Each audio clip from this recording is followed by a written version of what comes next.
Hello दोस्तों, एक बार फिर से स्वागत है आपका अपने इम्पोर्ट एक्सपोर्ट यूट्यूब चैनल में। इस यूट्यूब चैनल में हम आपको झांसा नहीं देते हैं ट्रेनिंग का। बिना ट्रेनिंग का झांसा दिए हम इंपोर्ट एक्सपोर्ट से जुड़ी सारी जानकारी आपको डिटेल में देते हैं। दोस्तों, एक बार फिर से वही बात बोल देता हूँ जो मैं हमेशा आपको बोलता हूँ, ट्रेनिंग में पैसा मत बर्बाद करिए, उन्हीं पैसों को बचाइए और बिजनेस के लाइसेंस बनाने में उसको लगाइए और बिजनेस में उतर जाइए। बाकी आपको कोई प्रॉब्लम होती है तो मैं तो बैठा ही हूँ। तो दोस्तों, आज हम बात करने वाले हैं एक्सपोर्ट के बाद जो शिपिंग का प्रोसेस होता है वो कई सारा थोड़ा लंबा प्रोसेस होता है। तो आज मैं आपको स्टेप बाय स्टेप वो प्रोसेस बताने वाला हूँ। तो दोस्तों, वीडियो को पूरा देखिएगा ताकि आपसे कोई स्टेप मिस ना हो जाए और पूरी डिटेल आपको मिल सके, ताकि जब भी आप एक्सपोर्ट करें और शिपिंग करें तो आपको पूरी नॉलेज हो उन चीज़ों की। तो चलिए दोस्तों, ज़्यादा टाइम नहीं वेस्ट करते हैं आपका और वीडियो स्टार्ट करते हैं। तो सबसे पहले आपको करना क्या होगा, आपको सबसे पहले एक फ्रेट फॉरवर्डर पकड़ना होगा। उसको आप डेस्टिनेशन पोर्ट बता दीजिए अपना और जो भी सारी चीज़ें वो बता दीजिए। वो आपको एक रेट दे देगा, एक छोटा सा आइडिया दे देगा कि ये रेट है, ये सारी चीज़ें हैं, इतने दिन में पहुंचेगा। आप शिप के थ्रू भेजना चाहते हैं, एयर के थ्रू भेजना, जिसके थ्रू भी भेजना चाहते हैं, फ्रेट फॉरवर्डर आपको उसका रेट दे देगा। उसके बाद नेक्स्ट स्टेप जो आपको लेना है वो है आपको प्रोफार्मा इनवाइस, जो आपको बायर को भेजनी होती है। प्रोफार्मा इनवाइस में आपको क्वालिटी हो गया, क्वांटिटी हो गया और मोड ऑफ पेमेंट हो गया, मोड ऑफ ट्रांसपोर्टेशन हो गया, प्रोसेस ऑफ गुड्स मटेरियल आपका हो गया। ये सारी चीज़ें जो मैं आपको लिस्ट दिखा रहा हूँ, ये सारी चीज़ें आपको प्रोफार्मा इनवॉइस में लिखनी पड़ती है, जो आपको बायर को भेजनी पड़ती है। तो ये सबसे पहला स्टेप है।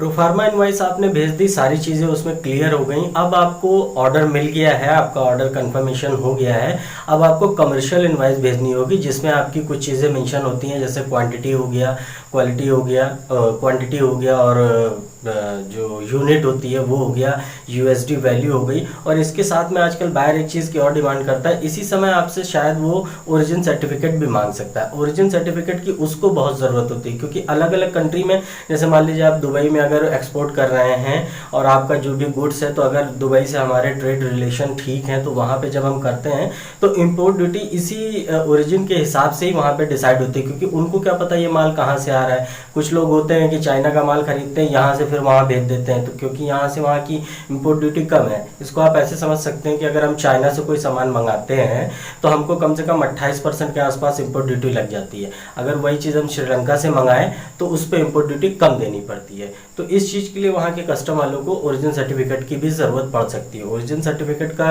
किस तरीके से निकाला जाता है उस पर मैं एक जल्दी वीडियो बना दूंगा। अभी के लिए फ़िलहाल आपको दूसरा स्टेप जो है वो आपको कमर्शियल इनवॉइस भेजनी होगी। तो अब आपको ज़रूरत होगी एडी कोड की। वैसे तो एडी कोड का रजिस्ट्रेशन किस तरीके से करना है या किन किन पेपर्स की उसमें ज़रूरत होती है, उस पर मैं एक वीडियो बना चुका हूँ। मैंने एक वीडियो बनाया था इंपोर्ट एक्सपोर्ट लाइसेंसेस, उसमें मैंने आपको बताया था एडी कोड में क्या क्या ज़रूरत होती है। अगर आप वो वीडियो देखना चाहते हो तो डिस्क्रिप्शन में उसका लिंक है, उस पर जाइए देख लीजिए। एडी कोड होता क्या है दोस्तों, आप किसी भी पोर्ट से माल भेजते हैं या अगर इंपोर्ट भी करते हैं तो जिस भी पोर्ट पे आपका वो सामान आ रहा है वहाँ पे आपको एक रजिस्ट्रेशन कराना होता है, जिसके लिए आपको एक बैंक से लेटर लेना होता है सबसे पहले। उसके बाद जो है कुछ उसके अंदर आईसी वगैरह हैं और भी कई सारे पेपर्स हैं, जो आपको जो डिस्क्रिप्शन में जो लिंक है वो वीडियो देखेगा, उसमें डिटेल में मैंने बताया है आपको। तो आपको एडी कोड रजिस्ट्रेशन भी कराना होता है। जैसे मान लीजिए अगर आप कोई सामान इंपोर्ट करा रहे हैं, जैसे मैं लखनऊ में रहता हूं, तो अगर मैं कोई सामान इंपोर्ट करा रहा हूं तो मैं दिल्ली कराऊंगा। तो दिल्ली कराने का मतलब है मुझे जो एडी कोड रजिस्ट्रेशन कराना होगा वो दिल्ली कराना होगा। लेकिन अगर मैं कोई सामान भेज रहा हूं तो मेरे पास में जो सबसे पास में सी पोर्ट पड़ेगा वो मुंबई का पड़ेगा, तो मुझे मुंबई के किसी भी एक पोर्ट में जो है एडी कोड रजिस्ट्रेशन कराना होगा। ज़्यादा जानकारी के लिए दोस्तों मैं तीसरी बार आपको बोल रहा हूँ कि आप डिस्क्रिप्शन में जाके वो वीडियो देख लीजिए, आपको फुल समझ में आ जाएगा एडी कोड क्या होता है।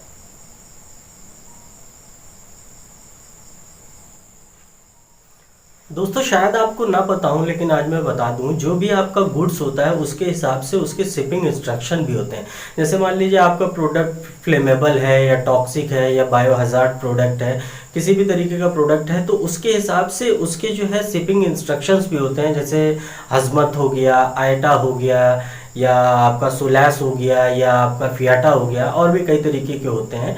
तो इसके शिपिंग इंस्ट्रक्शंस भी होते हैं कि गुड आपका किस इंस्ट्रक्शन के हिसाब से जाएगा, उसी के हिसाब से कंटेनर वगैरह भी बुक होते हैं। जैसे आपका लिक्विड का होता है तो अलग जाता है, एयर टाइट कंटेनर अलग होता है, फ्रीज़र वाले कंटेनर अलग होते हैं, उन सब की प्रोसेस अलग होती है। तो उसके लिए आप परेशान ना होइए, वो आपको आपका CHA बता देगा। और ये जितने इंस्ट्रक्शन हैं, अगर आपको इनके बारे में जानकारी चाहिए तो दोस्तों आप कमेंट करिए, कम से कम 10-15 कमेंट अगर आ जाते हैं तो मैं इसके ऊपर भी एक डिटेल वीडियो बना दूंगा। तो आपको जब आप शिप कर रहे हैं अपना प्रोडक्ट, तो आपको इन इंस्ट्रक्शंस के बारे में भी जानकारी होनी चाहिए, क्योंकि जब आपको इनकी जानकारी होगी तो इनकी जो पैकेजिंग होती है वो भी अलग अलग तरीक़ों से होती है। तो आपको इसके बारे में आपका CHA बता देगा। और जैसा मैंने आपसे कहा, अगर इसके बारे में आपको जानना है जो इंस्ट्रक्शंस है तो आप कमेंट करिए। अब आपको क्या करना है, अब आपको पैकिंग लिस्ट बनानी है। दोस्तों पैकिंग लिस्ट जो है हर प्रोडक्ट के अलग अलग हिसाब से होती है। इसमें होता क्या है, प्रोडक्ट का जैसे मान लीजिए एक एग्जांपल देके आपको बताता हूँ कि अगर आपको 100 किलो आम एक्सपोर्ट करना है, ठीक है, तो 100 किलो के आपने 10 डिब्बे बना लिए। अगर बायर आपको कोई रिक्वायरमेंट दे देता है पैकिंग की तो उस हिसाब से आप पैकिंग करोगे। अदरवाइज अगर आप करते हो तो इस एग्जाम्पल को लेकर के चलते हैं कि 100 किलो को जो है आपने 10 डिब्बे बना लिए। पैकिंग लिस्ट में आपको उस डिब्बे में जो मटेरियल यूज़ हुआ है उसकी जानकारी देनी है, उस डिब्बे का डायमेंशन कितना है उसकी जानकारी देनी है, उसमें क्वांटिटी कितनी है उसकी जानकारी देनी है, उस डिब्बे की वैल्यू कितनी है, मतलब हर एक डिब्बे की वैल्यू, डायमेंशन और क्वांटिटी कितनी है उसके अंदर, उसकी जानकारी देनी है। इसकी ज़रूरत CHO को भी होती है और गवर्नमेंट अथॉरिटीज़ को भी जाती है, या ट्रांसपोर्टेशन जो आप यूज़ कर रहे हैं उसमें भी लगता है, और बायर को भी ये जाता है। बायर को तो इसलिए चाहिए होता है क्योंकि जब वो अपने कस्टम इंपोर्ट से जो है माल रिलीज़ करवाता है तब उसको इसके लिए चाहिए होती है कि भाई कितने डिब्बे आए, वो पैकिंग लिस्ट के हिसाब से वो उसको क्लियर कराता है। इसमें एक चीज़ और भी है, मान लीजिए आपने इंश्योरेंस ले रखा है, तो मान लीजिए 10 डिब्बों में से 2 डिब्बे आपके जो है वो डैमेज हो गए, तो उन 2 डिब्बों में जो इस पैकिंग लिस्ट में आपने वैल्यू मेंशन की होगी उसी हिसाब से आपको इंश्योरेंस का क्लेम मिलेगा। जैसे मान लीजिए 100 रुपये आपने क्लेम वैल्यू रखी है एक डिब्बे की, तो आपने 50% का ले रखा है तो आपको 50 रुपये उन्हीं डिब्बों के हिसाब से मिलेगा। मान लीजिए किसी डिब्बे का ज़्यादा है तो उसके हिसाब से ये कैलकुलेशन भी होता है। पैकिंग लिस्ट इसलिए भी ज़रूरी है। तो पैकिंग लिस्ट जो है दोस्तों ध्यान से बनानी होती है, उसमें जो जो चीज़ें चाहिए होती है वो मैंने आपको बता दिया। अब बात आती है शिपिंग बिल की। दोस्तों ये थोड़ा ध्यान से सुनिएगा। शिपिंग बिल फाइल करते समय आप भी फाइल कर सकते हैं, या CHA भी अगर फाइल करता है तो उससे सबसे पहले शिपिंग बिल जब वो फाइल कर ले तो उससे एक ड्राफ्ट कॉपी मंगवा लीजिए। उसके अंदर जो भी डिटेल दी गई है, जैसे HSN कोड हो गया, कभी गलत मत भरिएगा, या जो प्रोडक्ट का डिस्क्रिप्शन है, जो डायमेंशन वगैरह जो आपने दी है, वो सारी चीज़ें आप उससे एक बार चेक कर लीजिए। उसको जब आप ओके करेंगे तभी एजेंट को बोलिए कि हाँ इसको आगे कर दीजिए, क्योंकि कुछ लोग जो है चोरी करने की वजह से HSN कोड जिसमें ज़्यादा ड्यूटी ड्रॉबैक होता है या कुछ फ़ायदे होते हैं तो वो वाला HSN कोड डाल देते हैं, लेकिन भाई साहब ये सरकार है, पकड़ लिए गए तो गए। शिपिंग बिल बहुत ही इम्पॉर्टेंट होता है। इसी के बाद जो है आपको ये पता चल जाता है कि आपका वहाँ पे क्लियरेंस कब होना है और आपको अपने यहाँ से माल कब पोर्ट तक पहुँचाना है। इसके बारे में भी आपको CHA बता देता है कि सर आपका बिल जो है वो मैंने लगा दिया है, अब आप अपने सामान को जो है यहाँ पे पहुँचा दीजिए। तो दोस्तों शिपिंग बिल को ड्राफ्ट जरूर मंगा लीजिएगा। अगर खुद से कर रहे हैं तो अच्छी बात है, एजेंट कर रहा है तो उससे एक ड्राफ्ट कॉपी मंगा लीजिए, उसको अच्छे से चेक कर लीजिए तभी उसको दीजिएगा। फंस गए तो माल रुक जाएगा और गवर्नमेंट प्रोसेस फिर आप जानते हैं। एडिट भी अगर करवाने जाएंगे तो उसमें भी काफ़ी लेंदी प्रोसेस हो जाता है, हो सकता है आपका तब तक एक्सपोर्ट ऑर्डर ही कैंसिल हो जाए, तो इसलिए थोड़ा ध्यान रखिए माल को। हाँ तो भाई शिपिंग बिल दे दिया, कस्टम क्लियरेंस हो गया, ठीक है। अब इसके बाद करना है क्या, माल को कंटेनर में स्टफिंग करनी है, मतलब कि goods stuffing and container of loading. 3 तरीके से होता है दोस्तों। जैसे आप अपनी वेयर हाउस में भी ला करके कंटेनर बुक कर सकते हैं, वो आपको कस्टम से परमिशन लेनी होती है। कंटेनर अपने यहाँ मंगा लीजिए, उसको स्टफ कर दीजिए और भेज दीजिए। दूसरा होता है ICD पे चले जाइए, ट्रक में माल ला दिया अपना, ICD जाइए वहाँ पे लोड कर दीजिए। लोड करने के बाद जो है वहाँ से ट्रेनें सीधे पोर्ट तक जाती हैं, वो वैसे का वैसे ही कंटेनर वहाँ से चला जाएगा। तीसरा होता है आप अपना ट्रक जो है वो खुद ले जाइए पोर्ट पे और वहाँ पे स्टफिंग करा दीजिए। 3 चीज़ें होती हैं। फैक्ट्री पे जो लाने की परमिशन होती है वो कुछ प्रोडक्ट्स होते हैं, जैसे केमिकल हो गया या वेजिटेबल्स हो गए, बहुत ज़्यादा वेजिटेबल वगैरह हैं तो उन चीज़ों में होती है। तो 3 तरीके से गुड्स की स्टफिंग होती है। आप अपने वेयर हाउस पे ला सकते हैं, लैंड पोर्ट पे ले जा सकते हैं और पोर्ट पे भी ले जा सकते हैं। जैसे मैं लखनऊ में रहता हूँ तो मेरे लिए कानपुर का आईसीडी पास है, तो मैं जो करता हूँ वो आईसीडी पे ही ले जाता हूँ, ट्रक से लखनऊ से माल ले जाता हूँ कानपुर में, वहाँ पे स्टॉक कर देता हूँ, वहाँ से वो ट्रेन से पोर्ट पे चले जाता है, वैसे का वैसा कंटेनर ही जो है वो सीधे शिप पे लोड हो जाता है। तो दोस्तों अब बारी आती है बिल ऑफ लेडिंग की।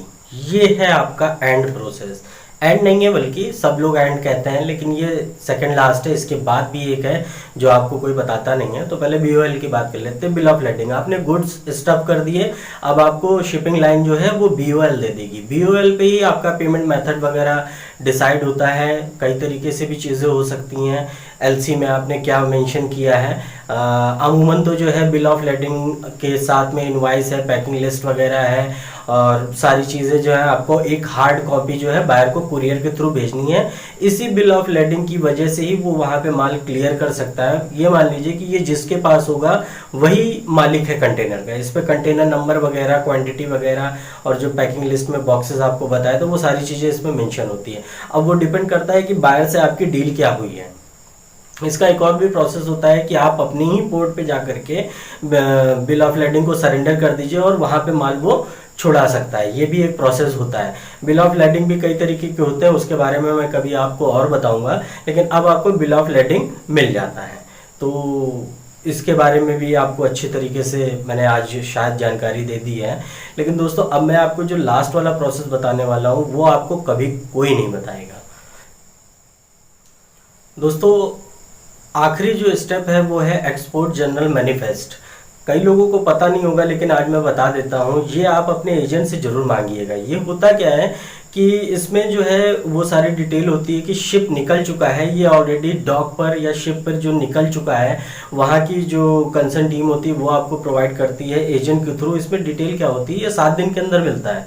इसमें होता क्या है कि आपका शिप निकल चुका है और उस पर जो कंटेनर है वो उसके अंदर जो मटेरियल रखा हुआ है, या ये कह लें कि ये एक सर्टिफिकेट टाइप का ऐसा है कि आपका शिप निकल चुका है और वो बीच रास्ते में है। ये आपको एजेंट ही प्रोवाइड करता है और 7 दिन के अंदर ही आपको प्रोवाइड करा देता है। दूसरी चीज़ ये है कि इसके मिलने के बाद ही जो है आप MEIS बेनिफिट या ड्यूटी ड्रॉबैक वगैरह वो आप क्लेम कर सकते हैं। तो इस सर्टिफिकेट्स की डिमांड ज़रूर किया करिए अपने सर्टिफिकेट्स की, इसकी ज़रूरत पड़ती है। तो दोस्तों आई होप मैंने आपको आज शायद शिपिंग किस तरीके से करते हैं उसकी पूरी जानकारी दे दी है।